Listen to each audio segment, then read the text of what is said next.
আসসালামু আলাইকুম। আপনারা দেখতে পাচ্ছেন গণপ্রজাতন্ত্রী বাংলাদেশ সরকার তথ্য ও সম্প্রচার মন্ত্রণালয় প্রেস ইনস্টিটিউট বাংলাদেশ পিআইবি নিয়োগ বিজ্ঞপ্তি। এটি প্রকাশিত হয়েছে 29/10/2025 তারিখে।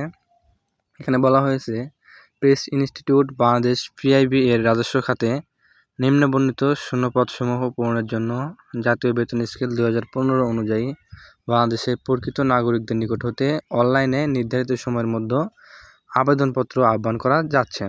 এখানে রয়েছে কর্মী নাম্বার, পদের নাম ও বেতন স্কেল, পদের সংখ্যা, বয়স, শিক্ষাগত যোগ্যতা ও অভিজ্ঞতা। 1 নম্বরে রয়েছে পরিচালক, পদ 1টি, বয়স রয়েছে 40 থেকে 45 বছর পর্যন্ত। এইভাবে আপনার নিচের দিকে অনেকগুলো পদ রয়েছে। 2 নম্বরে রয়েছে সহযোগী সম্পাদক, 3 নম্বরে অধ্যাপক, 4 নম্বরে সিনিয়র রিসার্চ অফিসার। এইভাবে আপনার নিচের দিকে অনেকগুলো পদ দেখতে পারবেন।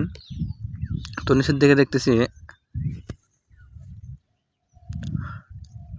24 নম্বরে রয়েছে অফিস সহায়ক, পদ সংখ্যা 60টি, বয়স 32 বছর পর্যন্ত। এখানে বলা হয়েছে 8ম শ্রেণী পর্যন্ত লেখাপড়া করলে হবে। তো এখানে আপনার প্রায় 26টি পদে একটি বিজ্ঞপ্তি প্রকাশিত করেছে তারা। এখানে দেখতে পাচ্ছেন অনলাইনে আবেদনপত্র পূরণ সংক্রান্ত নিয়মাবলী ও শর্তাবলী। ক নম্বরে পরীক্ষায় অংশগ্রহণে ইচ্ছুক ব্যক্তিদের pib.teletalk.com এই ওয়েবসাইটের মাধ্যমে আবেদনপত্র পূরণ করতে পারবেন।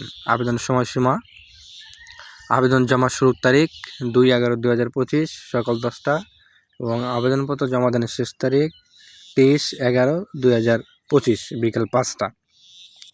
নিচের দিকে দেখতে পারবেন পরীক্ষার ফি। এখানে বলা রয়েছে 1 নম্বর হতে 18 নম্বর পর্যন্ত পদের জন্য 200 টাকা, সার্ভিস চার্জ 23 টাকা এবং 19 নম্বর হতে 22 নম্বর পদের জন্য 100 টাকা, সার্ভিস চার্জ 12 টাকা এবং 23 নম্বর থেকে 26 নম্বর পদের জন্য 50 টাকা এবং সার্ভিস চার্জ 6 টাকা, সর্বমোট 56 টাকা ফি পেড করতে হবে। একটি কথা বলে রাখি, আপনারা যে কোনো সময় আবেদন করেন না কেন, আপনার আবেদন করার পরবর্তীতে 72 ঘন্টার মধ্যে কিন্তু টেলিটক প্রিপেড সিমের মাধ্যমে আপনাকে টাকা পেড করতে হবে। তো আপনারা যারা এই সম্পূর্ণ সার্কুলারটি পেতে চান, আপনার অনলাইন থেকে সার্কুলারটি কীভাবে বের করবেন সেটি যদি একটু বলে দেই। তা আপনার মোবাইল ফোন বা কম্পিউটার যে কোনো জায়গায় ব্যবহার করেন না কেন, আপনার ক্রোম বা কম্পিউটার ফায়ারবক্স ব্যবহার করে আপনার লিখবেন pib.teletalk.com.bd pib.teletalk.com.bd লিখে সার্চ করলে আপনার এরকম একটা ইন্টারভিউ চলে আসবে। এখান থেকে দেখতে পারবেন অ্যাডভার্টাইজমেন্ট, এখানে ক্লিক করবেন। এখানে ক্লিক করলে আপনার সামনে সম্পূর্ণ সার্কুলারটি প্রদর্শিত হয়ে যাবে। এখান থেকে আপনি সম্পূর্ণ সার্কুলারটি দেখে ভালোভাবে পড়ে আপনার শিক্ষাগত যোগ্যতা অনুযায়ী কিন্তু আপনারা আবেদন করতে পারবেন। তো এই ছিল আজকের ভিডিও যদি ভালো লেগে থাকে তাহলে অবশ্যই আমার চ্যানেলটি সাবস্ক্রাইব করবেন। ধন্যবাদ।